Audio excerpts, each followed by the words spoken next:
soaked boots sparking under the dawn. Ride in my hand, casting lines till they gone. Crickets chirping, beef frogs humming the bass. Got hooks in the water, dreams in this space. Reel it back slow, feel the tug pull hard. Backwater, Georgia, fishing stars in the yard. Sunset gold is painting the flow. Crank that line, let the country trap blow.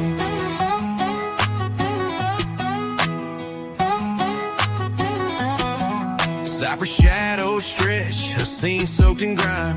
Moving that bobber like it's keeping through time. Bass jumps wild, a fighting outlaw streak. Georgia's waters talking, hear the river peak. Lantern glow, flicker, fireflies on high. Sip on the stillness, the moon's my alibi. Bait box heavy, but patient steady. Welcome, kayak anglers. You are tuning into the Paddle and Fin Podcast Network, kayak fishing's best network of shows with great hosts covering all things kayak fishing, bringing you special guests covering topics such as shore fishing, river trips, gear reviews, angler profiles, tournament news, and more. Sit back, relax. Let's do this. Hey, and let's do this on a Wednesday night here in South Georgia, man. We've got a guest. I don't know if everybody knows him. Some of y'all might. Some might all listen to their podcast of the Bass and Brews Podcast. We have Mr. Paul Hills on tonight. So we're going to get this thing kicked off and bring him right on.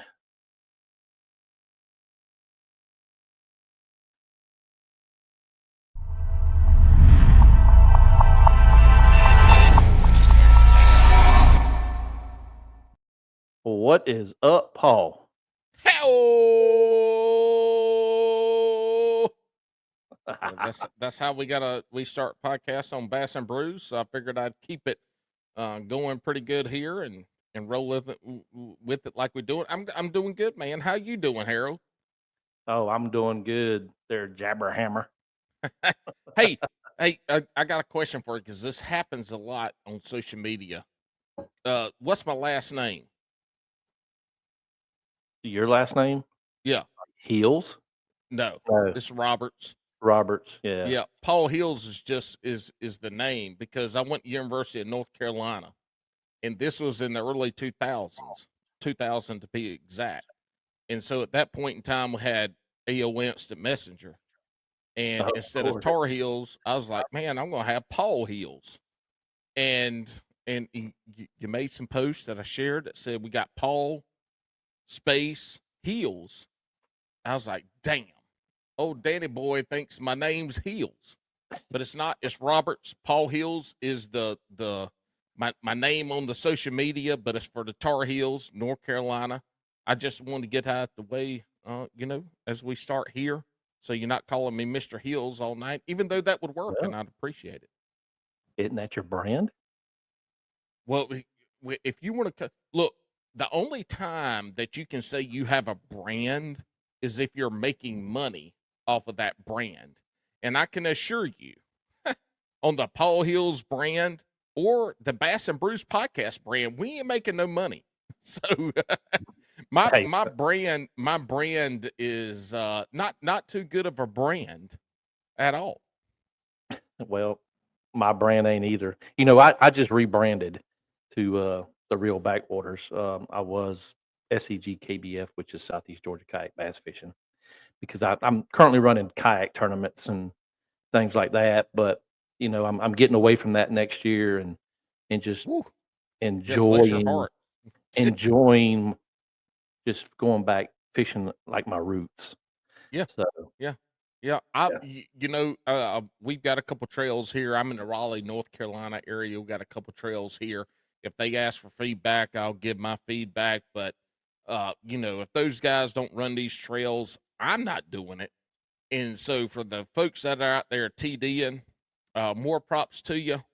Bless your heart, because that ain't an easy job, and I don't have nothing to do with it. I want to show up, fish, and either go home empty-handed or take away some money. But I don't want to deal with all the other stuff, because bass anglers, kayak and bass boats, it don't matter from the bank some whiny bitches, and I don't want to have to deal with whiny bitches. So, you know, but I get it, man. You want to go back and just do some fishing and not have to worry about running tournaments. Yeah, it's just because there's so much more to fishing than the tournament scene and teaching, and I kind of want to get more beginners in it and kind of teach Mm. educational style stuff. Maybe do some live shows. Go talk at some fishing events and stuff like that. But that's in the works. So So that's very different from me. The really the main reason I fish is for the competition side, the tournament side. Like I don't have nothing to do with running them, but if there's tournaments out there, I want to fish them. Like that fulfills my need for competitiveness, which I don't have in my life. I'm 43 years old. I'm scared my knees are going to blow out, so I don't do any like church softball leagues, no basketball. I don't want to do anything where I got to do any kind of lateral movement or running.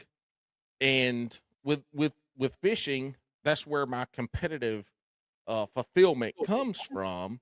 And so I don't like to fun fish. I don't want to teach anybody anything. If I'm out there fishing, it's not tournament day. I'm practicing. I'm trying to learn a new technique, or I'm out there trying to fish for a tournament. That's completely opposite of what I do. Is I'm not a fun fishing angler. I don't want to go out there and just fart around. Like we're out there for a reason. There's a purpose, and I want to be out there for that purpose. And for sure. hopefully it's to try to win some money in a tournament. Oh, dang right. I'd like to bring home $1,000 out of a tournament. Shit, Or look, I win 100. I'm like, I won. The wife didn't know I spent $200 on lures and shit this past week for this one tournament that I won $100 on. She just sees $100 goes into the bank account. And like win. Yep. That's right. So you were talking about the Tar Heels earlier, and I was going to question you about that. All right, were you a Blue Devil or a Tar Heel? So you answered that right off the bat. I know that's a iffy question up in them hills up around Raleigh. It is, and so let me back up a little bit because I grew up in South Carolina, a little town called McBee, still about only 800 people. So you hear folks will say, "Oh, I grew up in a small town. There's 3,000, 5,000 people." I'm like, "That's a damn city, boy!" Like my town had 800 people in it. Grew up in McBee. I grew up a South Carolina fan, Gamecocks. Grandpa had season tickets to football. Like I was a true diehard Gamecock fan. And then I got a chance to go to UNC to play football. And so my dad graduated from South Carolina. My grandpa was a huge South Carolina fan. And when I went there, I was like, I went to the real Carolina. I don't pull for little Carolina anymore. And so, we had some of these family little deals. And then my mama went to Clemson. So, obviously being in South Carolina, when I grew up, you always ask people, who do you pull for? The Gamecocks or the Tigers? Yep. I didn't know anything else. And so when I went to the real Carolina, which are the Tar Heels, things changed a little bit. But when you get up here in the North Carolina, you got the Tar Heels, you got NC State, and you got Duke. And it depends. In football, it's North Carolina and NC State. In basketball, it's North Carolina and Duke. And so the rivalries kind of change, even though in the last 15 or so years, they've intermingled a little bit more because Duke's got a little bit better in football. But, yeah. Yep. Tar Heels all the way, baby. That's Paul Heels. It's not my last name. My last name's Roberts, not Heels, even though that would have been a damn good story. Oh, it would have been. And I'll tell you a story about the Tar Heels and the Blue Devils. I have an old college buddy that lived up there, and he still lives up there, and he was a big North Carolina fan.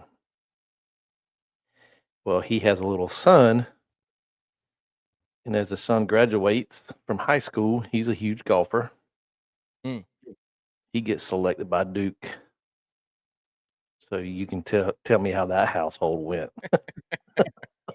Well, I've got a daughter that is good in gymnastics, and I met my wife at Carolina, so obviously we're diehard Tar Heel fans.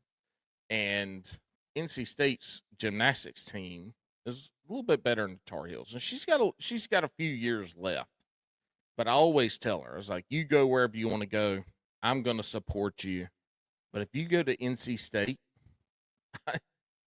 I will support you. But I will pull for you during your competition, but I'm not pulling for your team. I'm not going to wear no NC State shit. I mean, I'm not doing that. I want her to go wherever she wants to go and be happy and fulfill her lifelong dreams of college. But I ain't pulling for NC State. Bug them. That's the Wolf Pack, isn't it? Yeah. Yep, the Wolfpackers. Yeah. That's the same thing down here in Georgia, right? Yeah. So there's several D1 colleges here in Georgia. You got Georgia Southern in Statesboro. Then you got Georgia State, University of Georgia, Georgia Tech, right? So really, hell of a good engineer. Fuck Georgia Tech too. They beat us in 2001 anyway. Hell, they like to beat Georgia this past year. Went eight overtimes. But yeah, it's just like all the kids down here in the South go to Georgia. Everybody up in Athens and North Georgia come down to Georgia Southern. Then you just got that select few that go to Tech. So the smart ones. Yeah. The ones with the SAT scores are at Georgia Tech. Yeah. And everybody else goes to the other schools.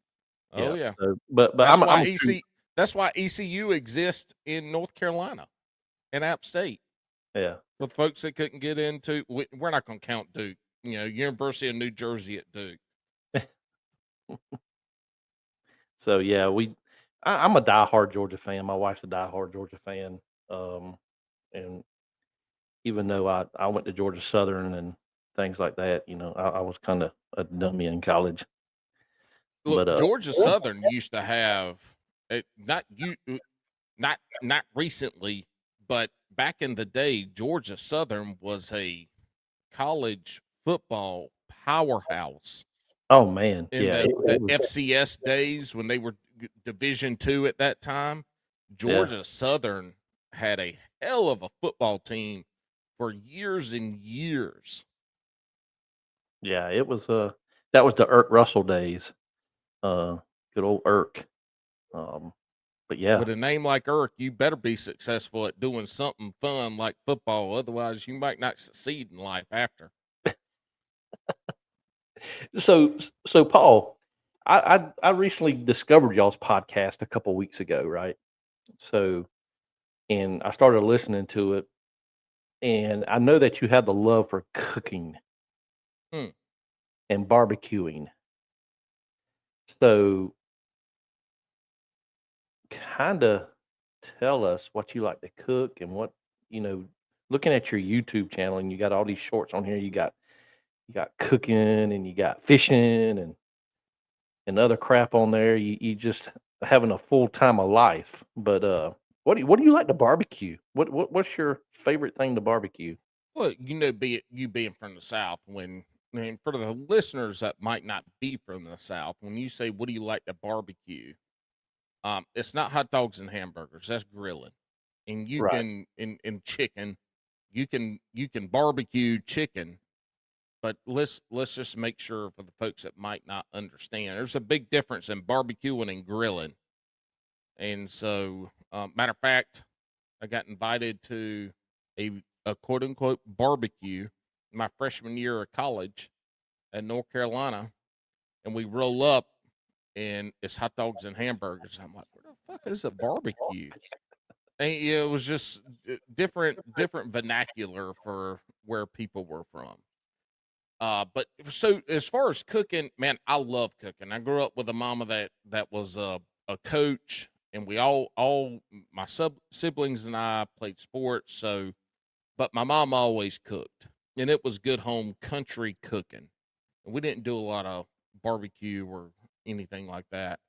And girl I dated in high school, kind of got into smoking, barbecuing, and I took that and kind of ran with it. The ADHD kicked in, and that's what I enjoyed doing.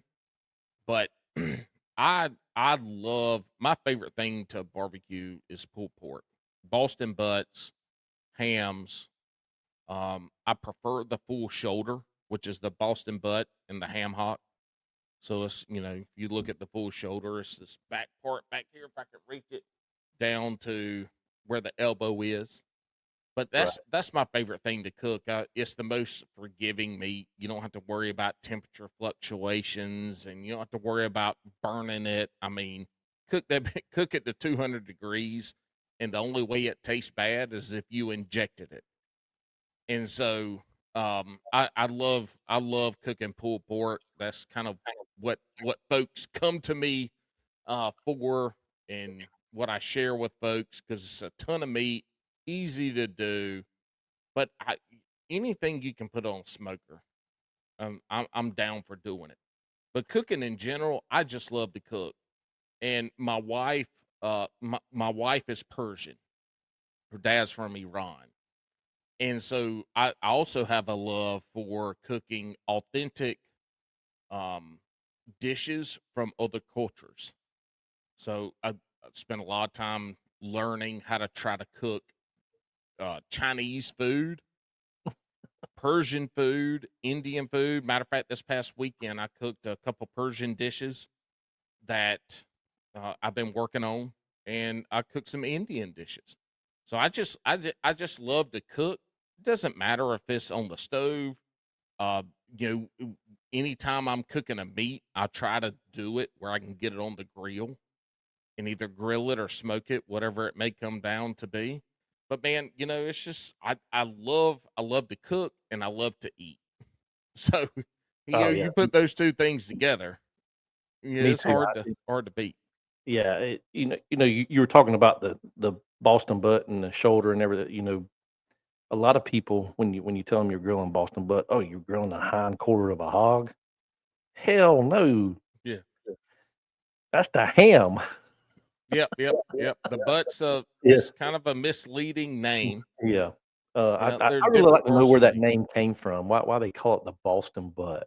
Well, I used to know, because that was something that I got, and I used to know it, and I forgot it now. But it doesn't matter. You cook a ham, smoke a ham, and we ain't talking about your spiral ham or anything like that. We're talking about pulled ham. You can tell a difference if you eat and cook enough barbecue. Excuse me, I got the hiccups. You can tell a difference between a smoked ham, the rump of the pig, and a Boston butt. But honestly, in the end, there's not enough difference that the majority of people eating the food would know. And it doesn't matter to me. Just smoke it. Smoke it to 200 internal temp, and it's going to be delicious. Same thing with a whole hog. Yeah, I can remember back in the day, my grandfather used to cook hogs in the ground. Mm-hmm. You just throw all the pecan wood in the bottom of the pit, lighted a fire, lay a piece of tin on there, put the hog in there, lay another piece of tin, and just let it roll all day long. Mm-hmm. We called that, so in the South Carolina area, we called it pig pickings. Yeah, so that's right. Anybody that was running for any kind of political office, or if somebody important died, we had a pig picking, and it was, you showed up and there was a whole hog. It didn't matter if it was cooked in the ground on a spit, in some chicken wire, or on a grill. You showed up, there was a whole hog, and you came by, and it was like a buffet, and you just pulled the meat off the hog, whatever it was. And so we called that a pig picking. At least where I grew up, it was pig pickings. If somebody said we're having a pig picking, you expected to show up with a whole hog somewhere where you pulled the meat off of, and then there was another 4 or 5 tables of potato salad and coleslaw and baked beans and all that stuff. Yeah. I tell you a funny story about tater salad Uh-oh. or potato salad.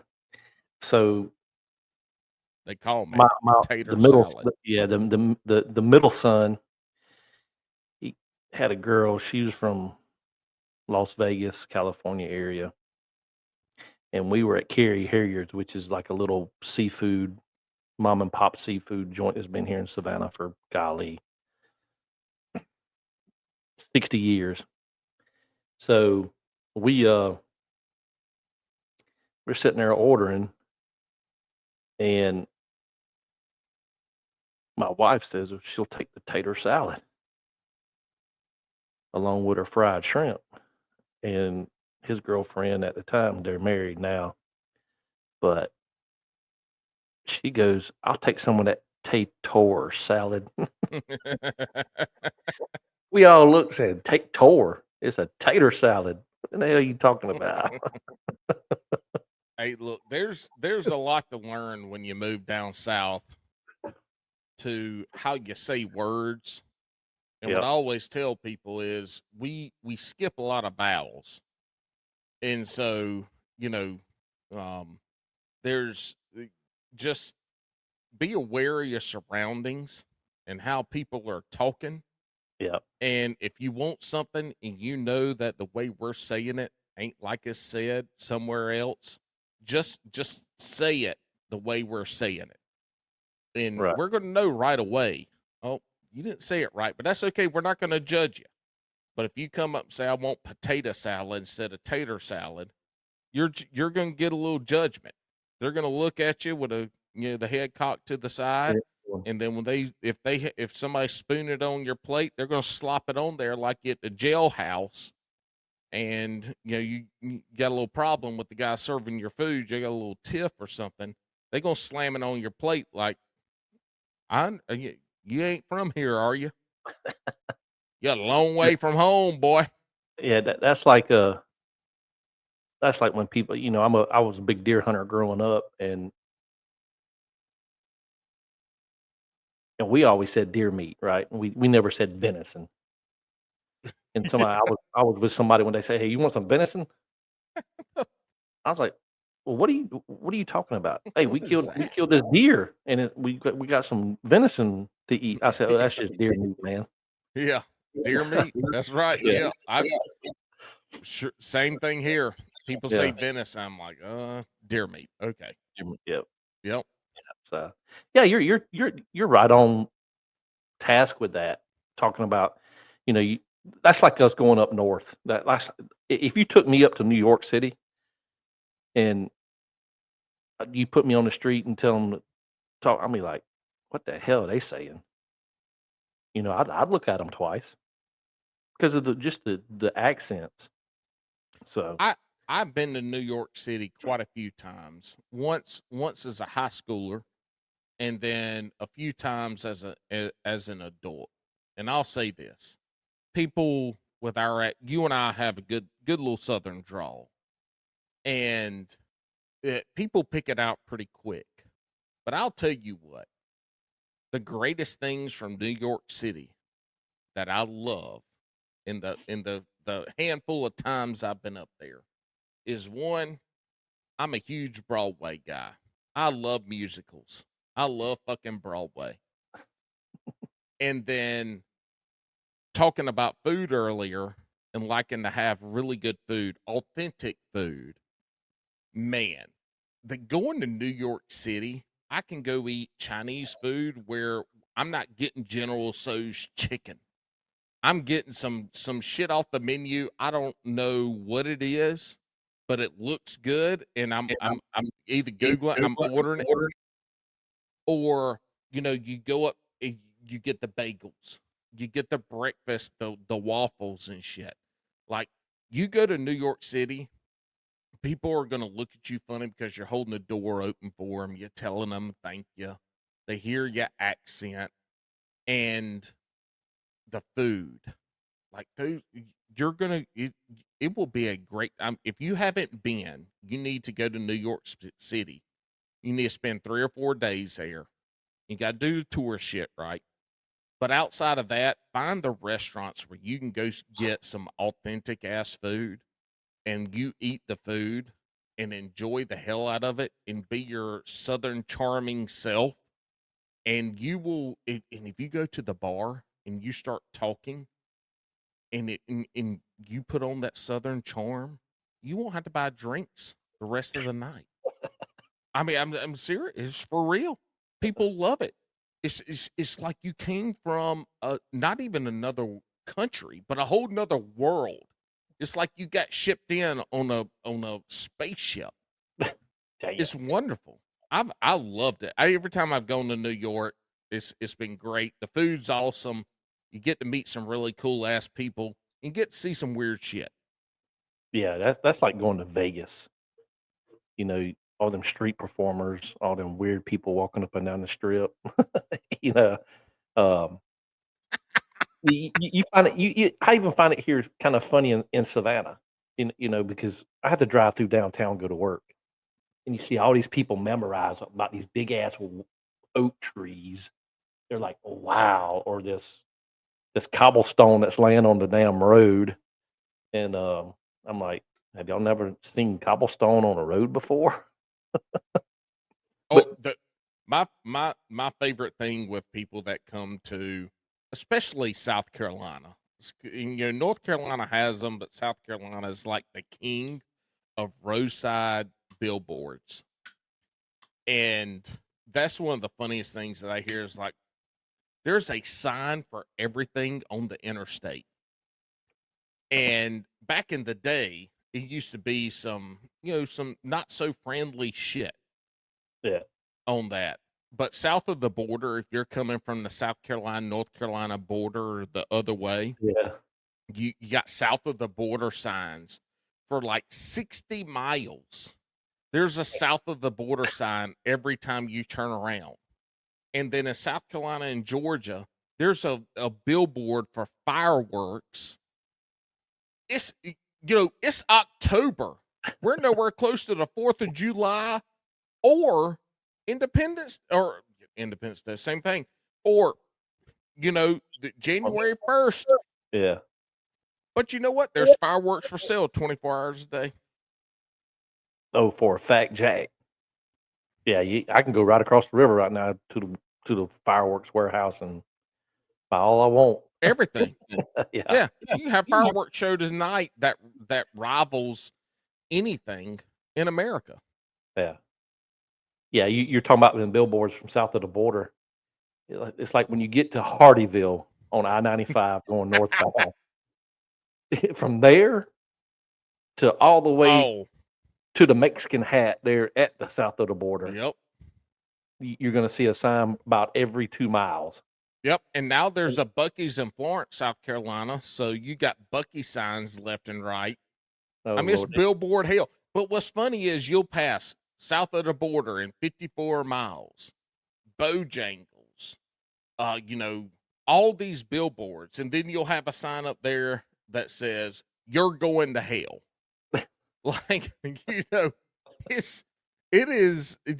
If people would drive I-95 from North Carolina to Georgia, you're going to have, if you've never experienced the Southern billboard culture of the Carolinas, you need to drive I-95 because it's not the same everywhere else. No. It's that coastal area, that I-95 corridor. You're gonna have everything from places to go eat, places to to stop and go to a hotel. You're gonna have adult stores all off of those exits, and they're always the ones closest to the exit. And they always had the best parking lots for people with RVs. And then you're going to have the ones that tell you that, you're going to have a lot of religious stuff on there. It's amazing. It's wonderful. And if you want to have a good family trip, drive from North Carolina to Georgia and just talk about the billboards. Yes. And you're talking about Buc-ee's earlier. So south of us, just about an hour and 15 minutes to Brunswick, they're fixing to open up a Buc-ee's there. Oh, nice. So you'll have Bucky's. You'll have Bucky billboards going north and south now. Hey, well, that's great, but you brought up Brunswick, and so fuck Bucky's, because Brunswick stew. Anybody that's listening has ever had Brunswick stew? Oh There's yeah, a Brunswick, North Carolina, but Brunswick stew originated in Brunswick, Georgia, that's right. and They got a little pot down there that marks a historic site. do they? I haven't been to that, but yes, Bucky's, but I will say this: if Bucky's made Brunswick stew, they'd fuck it up. Just saying, their food's a little bit overrated. Great gas station. It's like a Tractor Supply and a Sheetz had a baby, and it's a really nice baby, and it's a baby that doesn't whine or cry, or wake you up in the middle of the night. But the food is more like the baby with colic that does nothing but cry, whine, and spit up on you all day long. Oh Lord. But yeah, Brunswick, Brunswick stew, baby. Look, Yeah. the best, to me, some of the best food in the world. We've got a couple meccas here in the U.S. Obviously, New Orleans with the Right. French Cajun Boudin. cuisine down there is unbelievable. But when you get into the low country of South Carolina, that's Savannah, Georgia, Charleston, South Carolina area, that's a culinary place that I don't feel like gets enough credit for the food that they produce there, because we've got so much influence in the 250 years of this country that comes from that area. Yeah. And I mean, anything okra related, anything rice related, any of the stew related stuff, like that shit comes from the Carolina Georgia border, Savannah and Charleston. Yeah, it's hell. We just went and got fresh shrimp today from Wood Seafood. Yeah. So it's a no-brainer, man. You live next to the coast like I do, and you can get some fresh blue crab. You can get some fresh shrimp. What else? Damn. Some sheephead, some Flounder. some redfish. Yeah. Yeah, it's you won't starve in this part of the world. Just put it that way. Look, and if you're having a rough time and you need some food, all you got to do is walk down the road and go to a neighbor's house, and I can guarantee you they'll give you more food you can eat in a week. Oh, And if they know you're struggling, they'll feed you every day of the week and won't ask no questions. They'll just invite you over to the barbecue, to the grill out, to the low country bowl. They'll invite you. That's right. Come on, we got enough. That's right. We'll even give you a Miller Lite to drink. That's what I'm saying. If you drink alcoholic beverages, they're going to have all the alcoholic beverages you can drink. If you don't, they're going to have plenty of sweet tea. And if you don't drink sweet tea, then they got a cooler full of ice, and you go to the spigot off the side of the house, and you get some water out the spigot to fill up your water. Even drink out the garden hose. Yeah, spigot, garden hose, is all connected. That's right. But yeah, man, it's I kind of like living in the South. I could do away with the damn heat, but this damn heat can make your balls sweat too much. But also, look, there's things about the South that people don't realize till they come down here. That the heat and humidity, and that's bearable. You can acclimatize to that, but you can't acclimatize in your neck of the woods to the mosquitoes and the no-see-ums. Now you might be you probably right there on the line where you either got no-see-ums or you don't. But in general, the bugs down here in the South are a whole different level of bugs. For a fact. Indeed. The further south you go, the more bugs that want to fight, fuck, or eat you. Yeah, we have these little things, and it tell you a funny story about. So we like to go to St. Augustine, Florida. Oh, I love St. Augustine. So we took a little trolley trip because we took the youngest boy down there when he was in elementary school for just a weekend, just kind of like a little history thing, right? Um, so we get on this trolley and we're going under these big oak trees, got Spanish moss on it, and this woman's going, Spanish moss is part of the pineapple family, which I didn't know. And well, we're getting off the trolley. I said, "Hey, did you know that Henry Ford used to when he started his Ford plantation down here in Richmond Hill, Georgia, and he started making cars? That's what he found this stuff, this Spanish moss down south, and sent it back north to the automakers up there and so, hey, this is what we're going to stuff the seats with." Well, he started selling cars with this damn Spanish moss in it, and people started damn scratching like hell, going, "What the hell's wrong with my car seats?" Well, there's a little thing called a damn red bug, or if you want to call it a chigger. Chigger. You call it damn It's a red chigger, bug. baby. Yeah. Yes. Oh my And God. she's like, "Well, I didn't know that." I said, "Well, use it on your next tour." Yeah, people always say about wiping your ass with Spanish moss. Yeah. And I was like, do not do it. Because if you've ever had poison ivy, poison oak, same thing, Yep. and a mosquito bite, if you were to combine that and then add on 2 weeks of that itchiness, that's a chigger. Like Yep. those some bitches right there are a whole different animal. And for folks that are outdoors, you know this. Like you can be big and fast. I ain't gonna wear no bug spray because I'm going deer hunting or turkey hunting. I don't want them to smell me.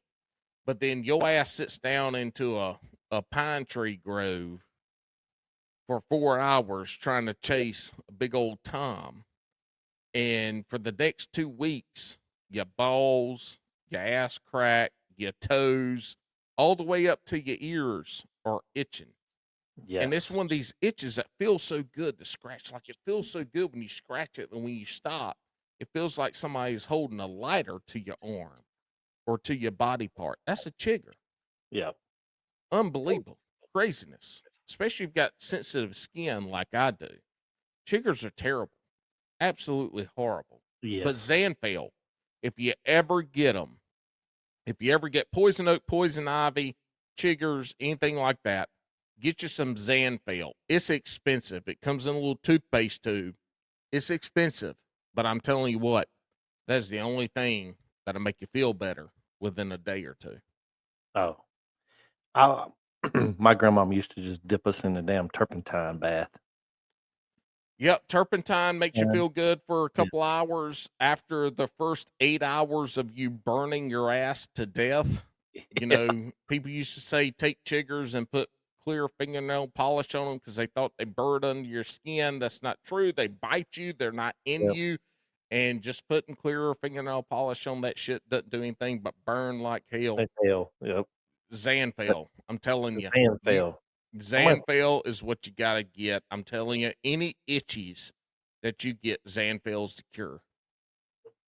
Xanthil. Let me write that shit down. You got to, the biggest reason I know this is I'm highly allergic to the poisons of oak and ivy. Oh, And when I was a wildland firefighter, you know, we were in this, and yeah, it's the real deal. It's the real deal. I was in California in 2008. The poison oak strain they got out there. This is the Big Sur, Monterey, California area.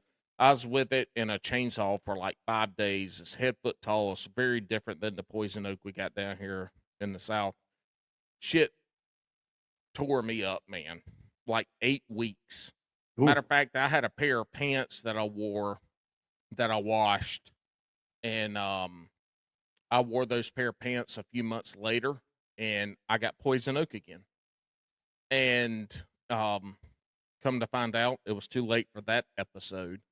But I found Xanthil, and I started using it. It's magical. Absolutely magical. Well, Xanthil it is. Hey, Xanthil, if you want a podcast to reach out to, reach out to Bass and Brews and give them a sponsor. Yep. We can do it. You know, we got the outdoors folks. I mean, if you've never had chiggers or poison oak on your balls, or your genitalia area, Yeah, it's rough. You have never lived life miserably. No. There's a lot of miserable things in life, but having those areas covered in itchiness. Hold on a sec. Well, you could have gone out the front door, dude. I'm trying to record a podcast. Good old kids, man. Good old kids, right? Yep, my 11-year-old's in there aggravating my wife so much. She's like, "Take your ass outside." And you know what he did? He went outside. Hey, like the good old grandfather and grandmama said, "Get your butt outside. Get out Don't of come home until the sun's down. Yeah, or the street lights are on." Mm-hmm. Yeah. So, Paul, let me ask you a question. Y'all have a well-established podcast. How do you think that AI is going to affect us podcasters and affect the world of social media here? And that's two big questions, because one is podcasting goes, obviously, through social media it can affect a lot. I'd be willing to bet a lot of people have seen videos that are AI generated, and unless you like, grandma's looking at that, she believes it. And Right. then you get, you're a little bit old. You're a little bit older than me, so you're kind of mid 40s. I'm early 40s, and I wish I maybe was mid-40s. maybe we can't. Hey man, I'm trying to help you out. You're bald as fuck, so I'm just trying to help you out. Take a compliment when you can be given. Appreciate it All there. right, yeah, you don't have to say thank you. Just accept it and roll on. Don't denigrate yourself. But a lot of the young kids can see AI shit and go, "That's AI," right off the bat. From a podcasting perspective, I don't see it being that big of a deal, because it's us talking. Now, obviously, somebody could take this conversation we're having in a podcast and dub it with AI to make it sound like we're saying stuff. For our podcast, yours and mine, that's probably not going to happen. No. For some of these bigger podcasts, that's a possibility. But for us, for the podcasting side of it, I don't think it's a big deal. I don't feel like it's a big deal, because of it's audio version. There's just a whole conversation that takes place, Right. and you can kind of pick on that pretty easily. From that social media, yeah, there's a lot that could change with AI. I mean, we've seen it with stuff in the fishing world, but from a podcasting perspective, there's a lot that goes on in these conversations. Our podcast runs an hour and a half to 2 hours typically. Like, there's a lot that somebody would have to do to be able to put something out there that's not genuine to what Right. the actual episode was about. And the same thing with this. You're Yeah. recording for a while, so does it help with maybe writing your descriptions that you're putting out there? Sure, that helps. But from a standpoint of you interviewing somebody and us talking back and forth and having a conversation driven podcast, no, man, it's one of the things that makes podcasting so fun. Yeah.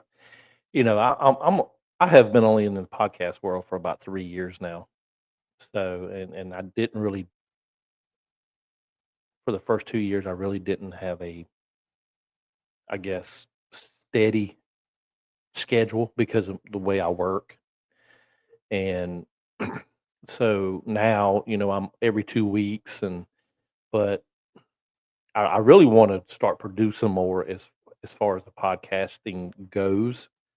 And so I have to kind of get ideas to talk it, because you really can't talk on the podcast by yourself. I just don't feel that way to myself. Because how many people want to listen to my ugly ass talk for an hour or 30 minutes or 45 minutes just by myself, just None. rambling on? None. Yeah. If you did it for 10 or 15, there'd be people that would listen. And I've got quite a few buddies that have podcasts where it's just them monologuing, but their podcast episodes are short. Yeah. But that's one thing with Bass and Brews so Alex started Bass and Brews.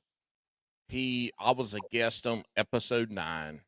And then by episode 12, he had invited me on between 9 and 12. He invited me on to be initially as like a little guest co-host. And I was like, shit, I'll do this. I'll be the co-host. Hell yeah. And so episode 12, I started being the co-host. So with him and he started the podcast of Bass and Brews was built around content creators. And, so there's a ton of content creators out there. So there's a huge pool of people to pull from Right. where it's not a lot of the same people that you had to pull in. They're not telling the same stories. Also, it was the guest. It was guest driven. So it was their story, their journey that brought them to where they are. And when he brought me on, it was 2 of us, and Alex and I work very well together. Like we have a synergy that we work well together, but we're also very different in our fishing knowledge and our fishing journey. So I've been fishing my whole life, and I fish tournaments. Alex has not been fishing for a terribly long time. And so when we have a guest on, we're able to ask questions from 2 or 3 different perspectives that work.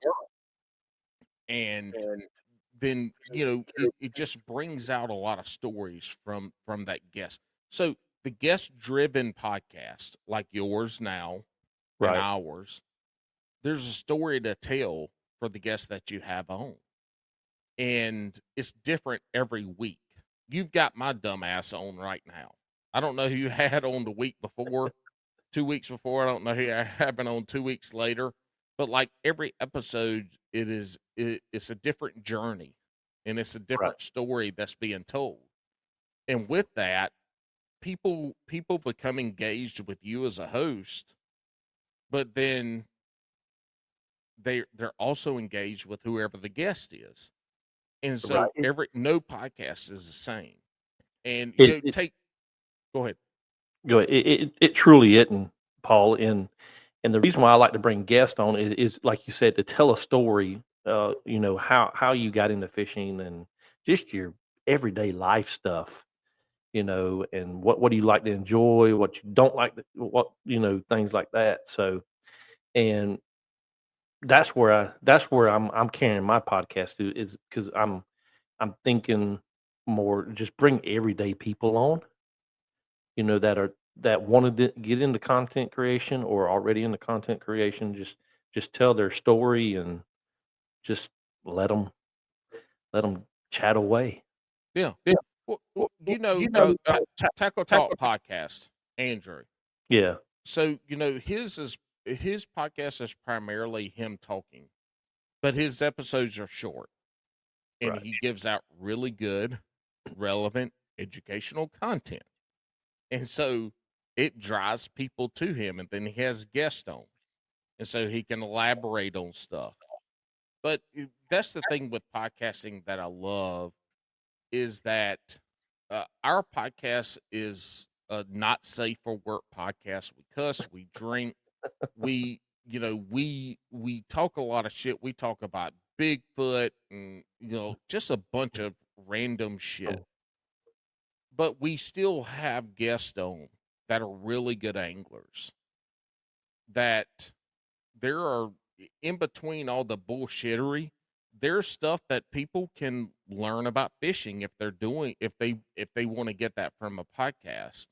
And so with ours, it blends in, depending on who the guest is, educational stuff, but then their story, and then just some random dumb stuff that we're talking about. So ours is educational. It depends on what you want your podcast to be.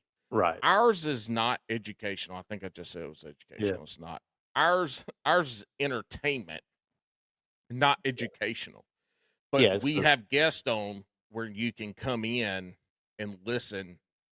In between the entertainment, you're getting some educational stuff. But Yeah. you know, that's the great thing about a podcast. It doesn't have to be the same thing every week.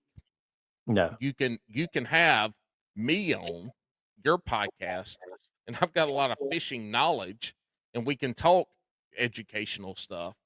But you know what people are going to get from this podcast is a bunch of dumb shit talking about food for Yeah. the first 40 minutes. Yeah. And yeah, but we see that's a great thing. You can have somebody on in 2 weeks on your next podcast and talk about, you know, how to fish a swim jig, or how to throw, you know, when and where and how to throw jigs, or how to fish for fish on forward facing sonar. Yeah. It's there's a lot of realm out there and a lot of talk that can be talked. You know, and there's a lot of people that love to talk. That will stay on and talk for hours and hours and hours. I mean, and this hours. this could be a 2-hour episode. I'm not Yeah. lying. We're 51 minutes in, and Yep. like I'm juiced up to go for another hour and a half to 4. I don't know. The Braves come on. The Braves are on, and I'm a baseball fanatic. Daniel, it Oh. is 2025. You can have somebody, a child, a girlfriend, a wife, go to your TV and hit pause, or just be like, hit record, and you can go. This isn't 1995, where if you don't tape it on a VHS, you're gonna miss it. Daniel, come on, man. Don't ruin a good time because you think it's 1991 and you got to go watch a Braves game now, or you're gonna miss it. Oh yeah, the old TBS days, man. Oh, TBS days are the greatest. 1 o'clock games, Yep. 7 o'clock games, Yep. 7 days a week. That's right. But yeah, you're right. We're in the era of DVRs and stuff like that. So, Hey, let me ask you this: okay. what why are you doing a fishing podcast? What is it about fishing? How long have you done it that you wanted to start a fishing podcast? And let me preface it with this for the folks that are listening, that listen to this podcast. Podcasting is not easy. You got to pay for some way to record it like we're doing now. You got to pay for somewhere to release it so it goes to Spotify or Apple. Like, podcasting is not free to put this shit out. Daniel ain't putting this shit out for free. Like, he's spending money. So, and it's not easy, and he's guest oriented, so he's inviting a guest 2 times a month. Like, what is it about fishing that made you want to start a podcast where you have to do twice as much work?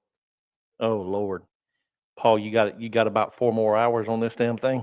Bo, Nah. I just bought a fresh 12-pack of White Claw Surge. 4 hours, I'm golden, Bo.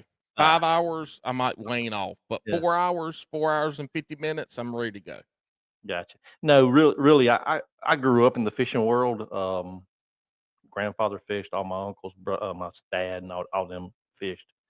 So I have a big background of fishing and being an old country boy. So, but I got into the kayak scene about, golly, about 4 years ago, and I bought my first kayak. It was a Walmart kayak. A 10 to a 10.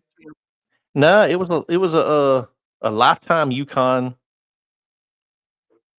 Yeah, Lifetime Yukon angler Yukon. Or something. You paid the high dollar Walmart prices. Yeah, the high dollar Walmart price. So, but now I fish out of a new canoe F12. Big money. So when I started in the kayak realm, I said, well, you know what? I'm just going to produce, get me a little GoPro, just go figure out where I'm going to fish at, do whatever, right? Fish for whatever I like. And then I got into the kayak bass fishing world after talking to Mr. Chad Hoover himself. And so then I said, I started talking with him. How do you start up a grassroots club and things like that? Get a 10, 12, 15 people together to fish a tournament. And that's where it all began. And then I said, well, if I start a podcast talking about the tournaments, bringing guests on, talking about kayak fishing and everything like that. So that's how I end up talking about fishing on a podcast in a short minute. So did a lot of people that we've talked to in the past say that they wanted the podcast to drive people to a YouTube channel? Like that was the big thing when fishing 3, 4, 5 years ago was Right. they wanted to do the YouTube stuff they wanted to do the podcast stuff to drive people to their YouTube channel because they become YouTubers and Right. fish for a living. Now, And yours, what was the catalyst for starting it? You just want to talk to other people about fishing, yeah, like yeah, just talk world of fishing. Yeah. And I have a website, which I started out. My wife was a big blogger. See, there's where it comes from. Wife Right. was a blogger. Was she doing cooking videos or No, like she home videos? she was actually redoing furniture, like Yes. taking old furniture, saving it from the landfill. I helped her in the business. So how many times did you have to ride down the road and your wife was like, "Hey, are you on the way home?" And you say, "Yeah, I'll be home in like 30 minutes." Like, I need you to go to 421 Cypress Avenue, and there's a dresser out there waiting on me right now. I need Oh. you to get it, and there's a thunderstorm coming, so you need to go buy like a tarp to cover it. Yeah. Did you have any of those interactions with your wife? Oh, plenty, and I still ride around. I still ride around on duty when I'm working. Man, can that fit in my patrol car? Look, you're like, my wife could do some badass shit with that right there. Yeah. So, and she got me into blogging. So I started writing Yeah. about my fishing. I would go visit places and just write about them and things like that. Build up a website, and Mm-hmm. but all that's fixing to go away, and I'm just gonna continue on YouTube, making content on YouTube, and doing my podcast. That's it. Yeah. Yeah. Yeah. So, The podcasting world, for us and for me, has been so good because we've created so many connections in the fishing industry right. that without Bass and Brews Podcast, we would have never made those. And it's the same thing with us right now with you. Like, we would have never come together if it wasn't for Benya Outdoors, Right. Hank or Gerald or whatever his name is. He just lost his PB, smallmouth. You should go watch that video. He's got small hands. But, Who's that? Huh? Who was that? Lost Benya. his Benya. Benya. But that's the thing is there's so many connections to be made in the fishing. I talk shit about bass anglers being whiny bitches, and it's true. But in general, they're really nice and welcoming, and the amount of people that we've had on that have been big time guests for us, or had a lot of followers on YouTube, Instagram, TikTok, like they're always open to coming on. They're not asking for money. They're oh, you're just a small town. You're just small fishing podcast. I don't do small fishing podcasts. That's not the case. And so it really does create a big network for people to meet new folks. And then in the end, as anglers, all we want to do is to learn how to become a better angler. That's it. Why.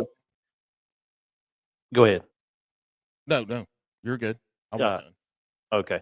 So what you're just piggybacking on what you're saying, Paul, is like if I wanted to come to Raleigh, North Carolina to fish, right? Well, I said, damn, I had Paul on a podcast a couple of weeks ago. I'm going to Raleigh for a trip. I'm gonna carry my fishing stuff with me. Hey, do you want to meet up and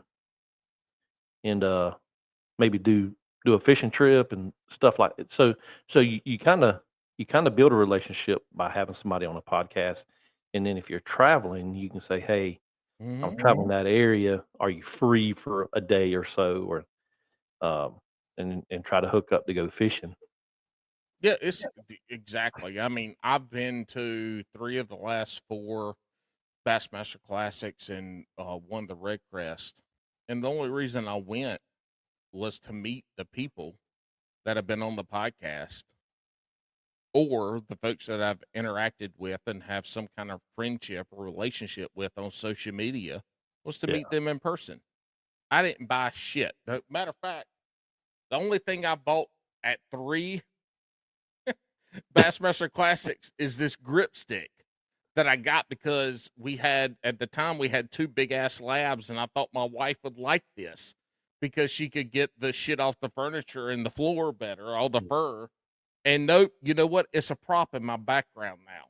But that's the thing that I really love about fishing, the fishing industry, Right. and the podcasting side of it is, man, you get to really create some friendships that without social media, without podcasting, we would never have been able to make. And No. so, a good example, Alex and I have been doing our podcast for 4 years. We've met once. It was 2 months ago. First time we have ever met, and we have done an episode a week since episode 12. We've done an episode a week since episode 12, and he was underway in the Coast Guard for like 2.5 years. We have never met except for once. And he drove his little short ass down from New Jersey to North Carolina. We treated him to bright leaf hot dogs and all kinds of good Southern stuff. But I never would have met him. He's one of my best friends now, and we've met once. And then there's all kinds of people that I've met throughout the industry and in fishing that I Right. never would have met without doing podcasts. Yeah. So, yeah, you talking about meeting people. I had this I started this podcast. Had John Rapp on. He was a representative with Z Pro batteries, lithium batteries, and we were talking about Z Pro lithium batteries during the podcast, and just trying to get exposure for Z Pro at the time. And then he kind of reached with his background and my background in law enforcement. We kind of connected a little bit, continued to talk, and um, so he was associated with the Paddle and Fin Network, Mm. which is Brian Schiller started that, and there was a OG series. of the podcasting fishing. Yeah. So and so they so John kind of reached out to me and said, "Hey, we'd like to have you as a member of our network." So that's the reason why I'm still podcasting. And so, but yeah, they've welcomed me in with true arms wide open, and I met them down at ICAST last year when I went down there. Uh, so hopefully as I continue to put out episodes and getting more people into the fishing industry, reaching out to different people, and just yeah, I hope my YouTube monetizes. Yeah, anybody does, right? Yeah, But that's right. but I've been to tell you the truth, I've been trying to get my monetization going, and I'm breaking down right now for the last 6 months of the year to get them numbers up where I can get a little bit of money flow in. I'm not talking about millions of dollars, but $200-300 a month wouldn't be bad. Extra Pay in for your the pocket. podcast. Yeah, exactly. So, but that's where I stand at. And then you're talking about brand deals and working with companies and things like that. So it's coming together.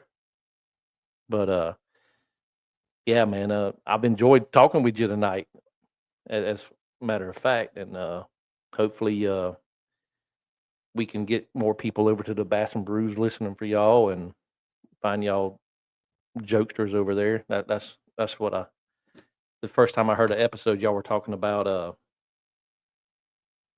some kind of damn red hot dog. Yeah, that's the Carolina Brightleaf.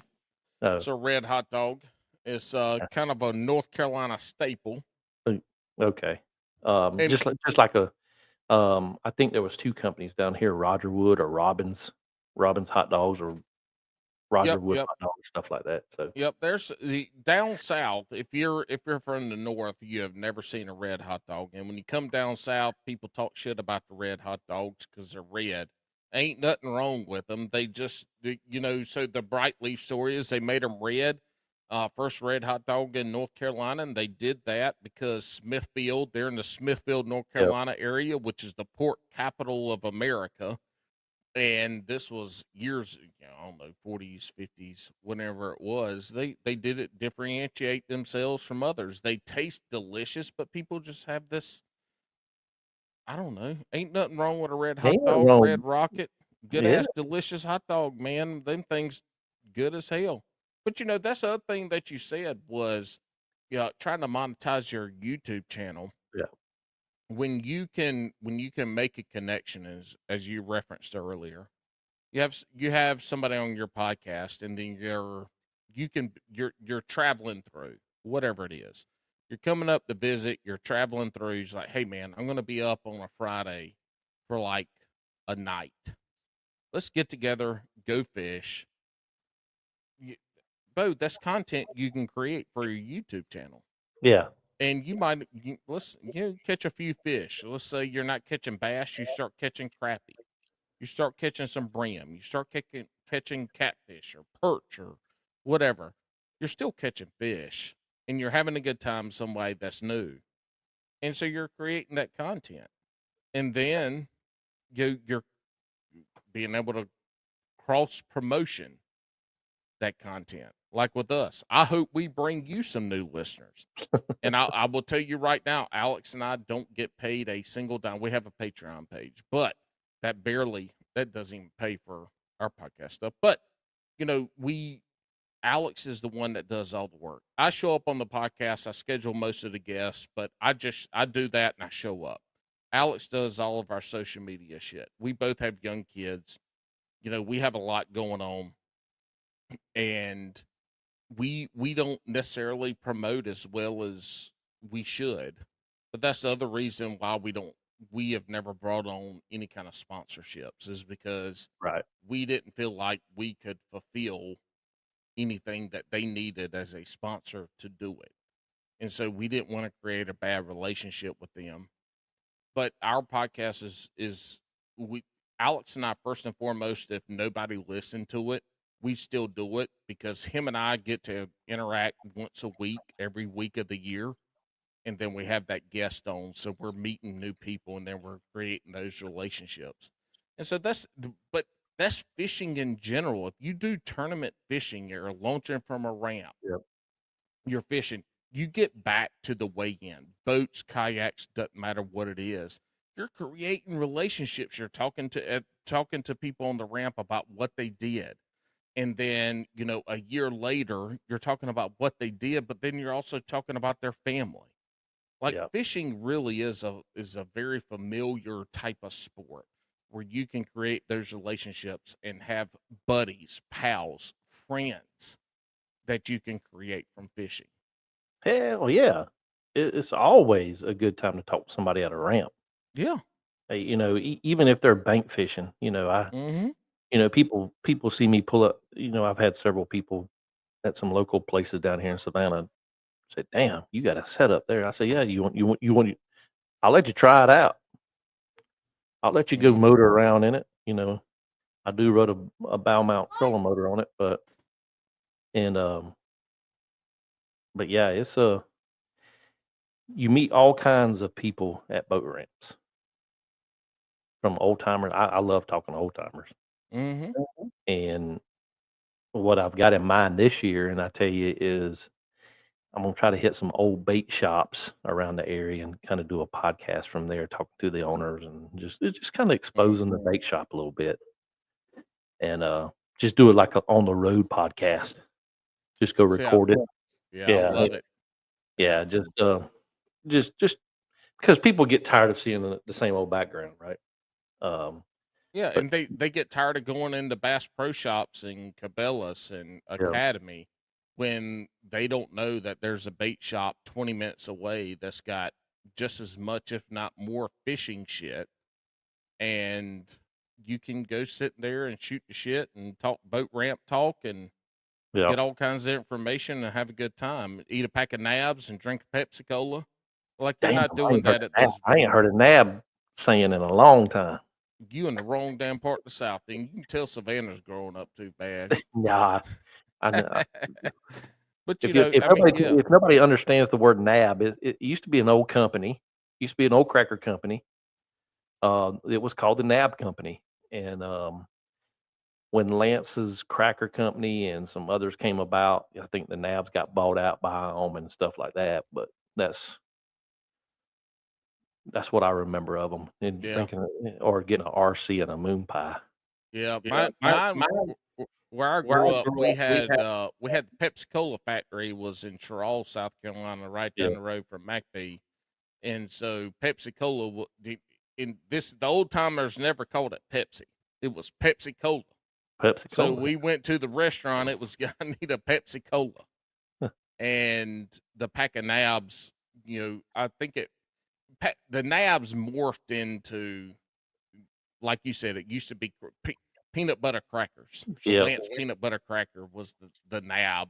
right. But now, but then it was anything you had to tear a packaging open. So it could have been, you know, a little Debbie, a pack of donuts, Nip Chi, whatever, Captain Wafers, all those pack of nabs that came into it. But where I grew up, it was always Pepsi Cola and a pack of nabs. And when we That's go to the it. grocery store, we get like 4 or 5 packs of nabs for a day of fishing. We get 2 or 3 Pepsi Colas, and we'd have a cooler for the nabs and the Pepsi Colas, and then we'd have a cooler for the fish. And when I grew up, we didn't put ice in that cooler. It was just the pond water, and you dipped out when you started catching the fish, and you got them home. They was all live, flopping around everywhere, and, you know, you had to put them out their misery. It's good Nah, times. when I was a little boy, we always carried just one cooler, and you put everything in the damn cooler. So you got 4 or 5 fish on top of all your drinks. You reach in the cooler, you're like, damn, that damn thing's slimy. Slimy. You dip it into pond water That's right. off the top. Yeah. Yeah. We had that, but my daddy wasn't quite. My daddy was country now, but he wasn't quite as country as I was. So we had separate coolers. But yeah, I've been down to Santee with some folks a couple times where the same cooler the fucking catfish were in, the nabs and the Bojangles chicken, everything was in, and you just had a certain way you had to put shit in there so your food didn't get soggy.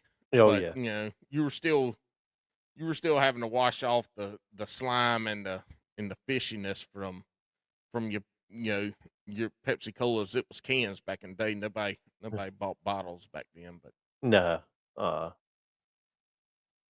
And hell, I remember shit. I still do that to today sometimes. Just throw the fish in the cooler with the cold beer and yeah, I usually if we going out, I try to separate it. But I'm also in an area where the water quality ain't that great, so I ain't trying to get no. You know, I'm not trying to get it. salmonella. Yeah. Well, I'm not worried about salmonella, but I am worried about flesh-eating diseases, and Oh, so I get, like I said earlier, I got sensitive skin, man, and you know, that eczema will put shit on your skin that just, you know, makes me think I don't want to get no flesh-eating bacteria. I don't want to lose a foot or a leg or an arm or fingers. You know, I like all my digits, and they have Oh, a purpose, and I want to keep them. I don't want to I- lose I'm any of them. I'm very surprised. I'm alive nowadays because I used to dive off into a creek or a river and just wade that joker for But miles. I was just thinking about this the other day. I had some little league baseball player friends of mine where one of them's granddad owned a big old farm, and he had cattle. Yeah. And we would be out there in these fucking cow ponds with Swimming like sludge hell. over the top of them, swimming, just in there having a good ass time for hours on end. And it's amazing that we didn't get brain eating amoebas and flesh eating bacteria on us. I mean, maybe I'm overblowing it. Maybe I'm immune to that shit. I don't know. But I don't Yeah. want to test it out. I'm 43 years old. I like Right. my life. I have 2 young kids. I'd like to see them at least grow up and go to college. So, I take less chances when it comes to shit that can make me lose a limb. Limbs and life. Yeah. Yeah. I'm 52 right now. So 52. yeah. I tell you what, you bald as hell, but you look good for 52 I and a got hair a police little bit. officer. I got a No, little bit of bitch, hair. you bald. No, you got shaved. You got quit hanging on, Bo. If you let it grow out, it would be a straight up comb over. And at that point in time in your life, you just gotta let it go. Might get me a toupee. Comb I that tell- toupee over and just tack Bo, it down a little bit. Daniel, if you got a toupee, No, I want to see you chase down. I want to see you chase down a perp. Hit that fucking toupee, waving in the wind or getting a fight and it come off. Man, that you want to talk about growing your YouTube channel? Wear a toupee and go chase somebody down and let your fucking toupee come off during the chase. I guarantee you, your YouTube channel will go insane. It'll probably get like 9 million views on the short in the first hour. Hey, if you need a perp, if you want to set it up, you buy your toupee, let me know when it comes in. I'll make a trip down to Savannah and we'll make it look like a cops episode. And I'll run from you and I'll fight you and I'll rip your toupee off. And then I'll run from you with the toupee in my hand. And we'll make it a whole thing. We can make it happen. Yeah, we can make it happen. And then we'll go fishing the next day. That's right. And eat some fresh seafood. Yeah, we'll take your toupee and make some swim jigs. Some hair jigs. Yeah. I'm down. Yeah. Hey, we'll get it rolling. But yeah, Paul, once again, thank you for joining me tonight, man. Man, it's been a pleasure meeting you, talking with you, shooting the shit, talking about everything from food to fishing to AI to shit to the Tar Heels and the toupees. Damn. What else we talking about? Nabs. Pepsi Cola. Barbecue. I mean, you said barbecue. food, but barbecue. Yeah. Tim Williams in the chat come in here late, but he's a big barbecuer. He's from Jacksonville, Florida. Duval, or how the news say Duval. Yeah. I don't know if he might live in Clay County or if he lives in Duval County. If you say you're from Jacksonville, you're from Duval. Duval. Yeah. A1A, baby. Yep. Detroit Avenue. I bet many people don't know that song. But yeah, man, it's been enjoyable tonight, man, and hope the best for y'all on the Bass and Brews podcast. If y'all haven't subscribed to them yet, subscribe to them on YouTube, subscribe to them on their podcast. Go visit their Patreon. What else? Paul, shout out your socials for me, man. Paul Heels, PaulHeels, Paul Heels. But yeah, go to Bass and Brews. We're on all the podcast networks. We're on social media. Alex is a short bum. He's a munchkin bum. If you've ever seen the movie where there's a really short person in it, that's Alex. He's 5'2", and he's a great time. He's a good buddy. But now, go follow us on Bass and Brews. We put out an episode a week, and we're guest driven. It's a good time. We have a good time. It is not safe for work. there's cussing, there's usually some type of drinking involved, hence the brews part of it.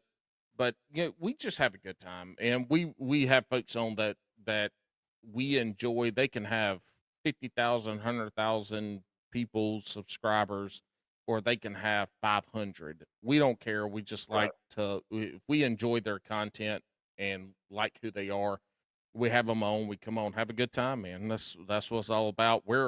We call ourselves your weekly distraction from quality podcast content, and we try to live up to that.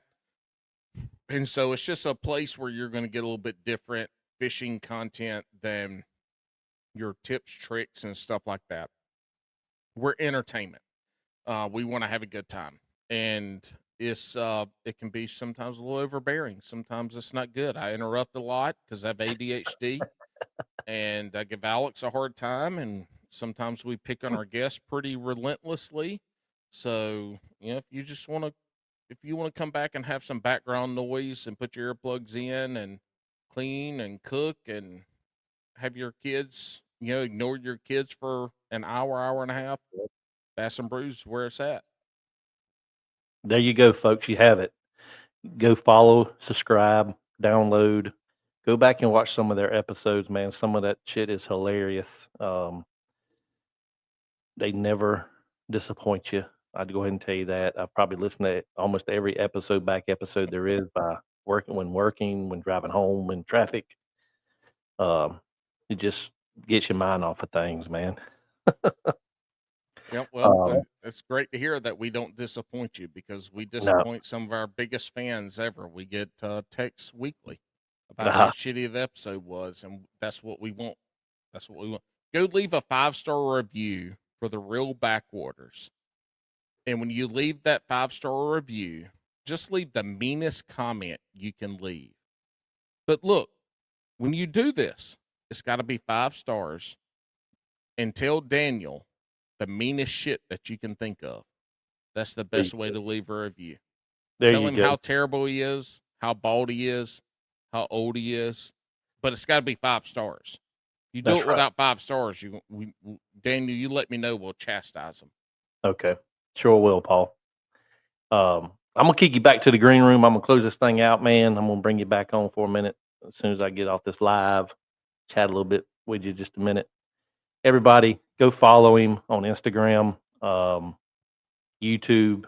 Watch some of his cooking stuff on YouTube, his shorts. They're pretty good, and the food looks delicious. So thank you, Paul, for joining the Reel Backwaters tonight. And it's been an hour and 22 minutes worth of non-drama, nonsense. Yeah, bunch of nonsense, not a whole lot of trash talking, but we learn who you are and where you're from and what you enjoy, man. So thank you once again. Everybody wave to him. Bye. Bye. By the way, I love the duck hat, man. So hey man, everybody, thank you for joining tonight on the Reel Backwaters. Man, what a guest. That is one funny joker. Y'all go over to Bass and Brews Podcast. Follow them, subscribe to them, and join us in 2 weeks. We have a guest from Texas, a big crappie fisherman from Texas coming on. We're going to get his brain on some crappie fishing techniques, what he likes to do for them, how to trick them, and one of the best eating fish in the world. So thank you for joining the Reel Backwaters tonight. Thank you for tuning in to the Paddle and Fin Podcast Network. We hope you enjoyed the show. Don't forget, for future shows, like, follow, share, and hit that subscribe button. Make sure you check out our individual channels and accounts too. Want to be a guest on one of our shows and talk of adventure